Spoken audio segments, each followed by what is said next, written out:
few inches later. Hello दोस्तों, स्वागत है एक न्यू वीडियो में। तो चलिए देखते हैं इकोनॉमिक का यूनिट 3 घर और फार्म। जिसी ने भी इसका यूनिट 1 नहीं देखा है तो जाके देख लीजिए, लिंक डिस्क्रिप्शन में दिया हुआ है। तो चलिए शुरू करते हैं। घर और फार्म। सबसे पहले उत्पादन का सिद्धांत। सबसे पहला टॉपिक आगत इनपुट। वैसे वस्तुएं और साधन जिनका फार्मों द्वारा उत्पादन की क्रिया में प्रयोग किया जाता है उसे आगत कहते हैं। जिसका फार्मों द्वारा उत्पादन किया जाता है उसे आगत कहते हैं, जैसे भूमि, श्रम, पूंजी और साहसी। उत्पादन या निपज आउटपुट। वैसे वस्तुएं और साधन जो उत्पादन के सिद्धांतों द्वारा उत्पादित किया जाता है उसे उत्पादन या निपज कहते हैं। इसको उत्पादन के सिद्धांतों द्वारा उत्पादित करते हैं उसे उत्पादन या निपज कहते हैं, जैसे गेहूं से आटा। उत्पादन के सिद्धांत थ्योरी ऑफ प्रोडक्शन। उत्पादन का सिद्धांत उत्पादन फलन या प्रक्रिया का अध्ययन है। उत्पादन के सिद्धांत है उसका फलन और प्रक्रिया का अध्ययन करना। उत्पादन के सिद्धांतों के अंतर्गत वस्तु के उत्पादन से संबंधित भौतिक नियमों का अध्ययन किया जाता है। उत्पादन फलन प्रोडक्शन ऑफ फंक्शन। किसी फार्म के आगत एवं उत्पादन के बीच के संबंध को उत्पादन फलन कहते हैं। किसी भी फार्म के उत्पादन और आगत के संबंध को उत्पादन फलन कहते हैं। The relationship between input and outputs of a farm is called production function. किसी भी फार्म के उत्पादन फलन का अध्ययन दो प्रकार होते हैं। फार्म के अध्ययन दो प्रकार के होते हैं। सबसे पहला, किसी एक या कुछ साधनों की मात्रा को स्थिर रखकर तथा अन्य साधनों की मात्रा में परिवर्तन करके, अर्थात परिवर्तनशील अनुपात के नियम के आधार पर। और दूसरा, पैमाने के प्रतिफल के नियम के आधार पर। सम उत्पादन रेखा का अर्थ meaning of equal iso production का अर्थ सम उत्पादन रेखाएं की व्याख्या का ये वर्डिंग एक्सरेप्स नीडर आदि आधुनिक अर्थशास्त्रियों को दिया जाता है। सम उत्पादन रेखाएं उपभोक्ता के व्यवहार के सिद्धांतों से संबंधित तटस्थ की वक्र रेखाएं के समान ही होती हैं। सम उत्पादन रेखा आगतों के उन विभिन्न संयोगों को दिखलाती है जिससे उत्पादन का समान स्तर प्राप्त किया जाता है। अंग्रेजी भाषा में सम उत्पादन रेखा को आइसो क्वांट्स और आइसो टोन्स कर्व कहा जाता है। आइसो का अर्थ बराबर इक्वल होता है तथा क्वांट्स का अर्थ होता है क्वांटिटी। लागत की अवधारणाएं। किसी वस्तु या सेवाओं के निर्माण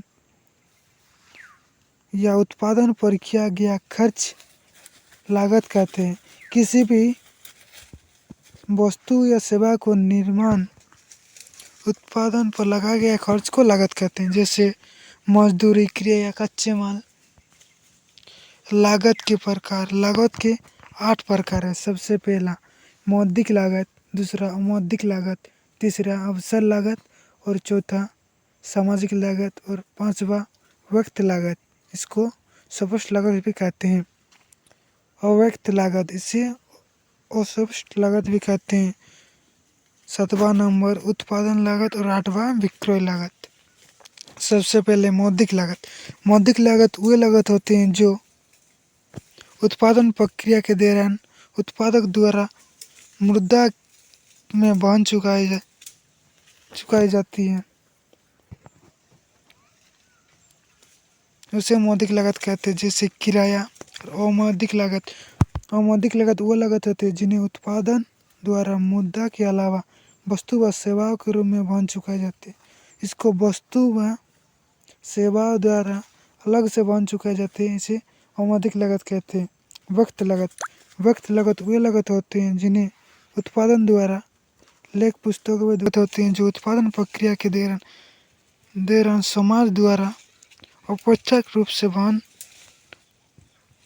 करनी पड़ती है। इसे समाज की लागत कैसे धूल, धूप, धुआं आदि।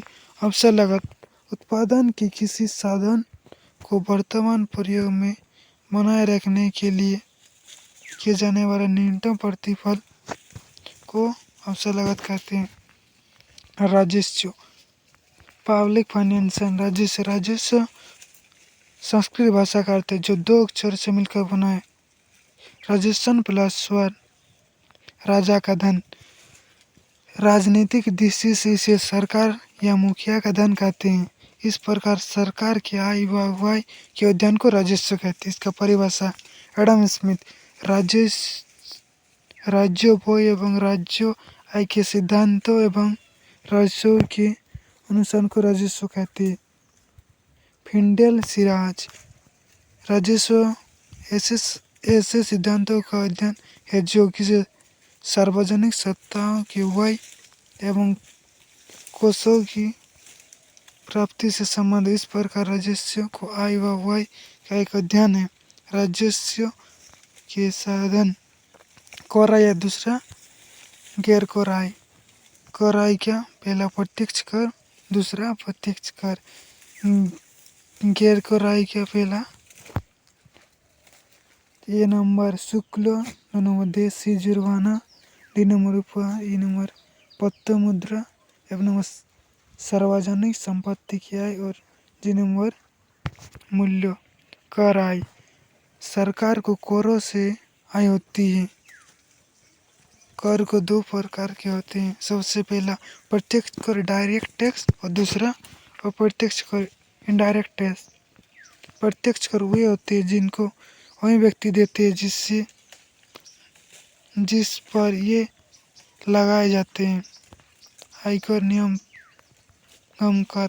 अप्रत्यक्ष वे कर जिनका दावा एक व्यक्ति पर तथा उनका भार दूसरे पर पड़ता है, जैसे दुकानदार। तटकर उत्पादन कर। गैर कर आय सरकार को अन्य साधनों से भी आय होती है जिसे गैर कर आय कहते हैं। शुल्क फ्री व्यक्तियों से शुल्क वसूल करने से न्यायालय फीस, लाइसेंस बनवाने की फीस, आज्ञा पत्र बनवाने की फीस।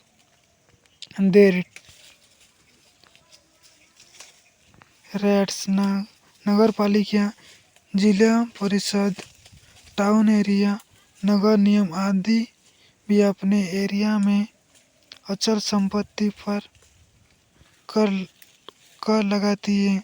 से देर कहते हैं। जुर्माना नियमों का उल्लंघन करने पर।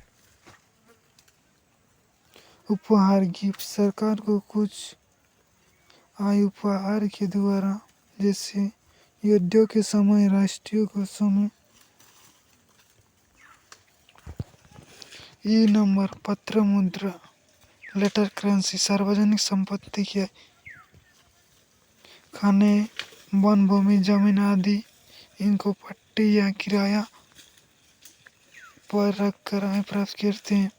जी नंबर मूल्य प्राइस सरकार वह भी करती है अन्य इसके द्वारा उत्पादन वस्तु व सेवाओं को बेचने से लाभ प्राप्त होते। थैंक यू दोस्तों, तो मिलते हैं न्यू वीडियो में। एक तो लाइक और शेयर ठोक दीजिए, महाकाल का दबा के लाइक और शेयर ठोक दीजिए।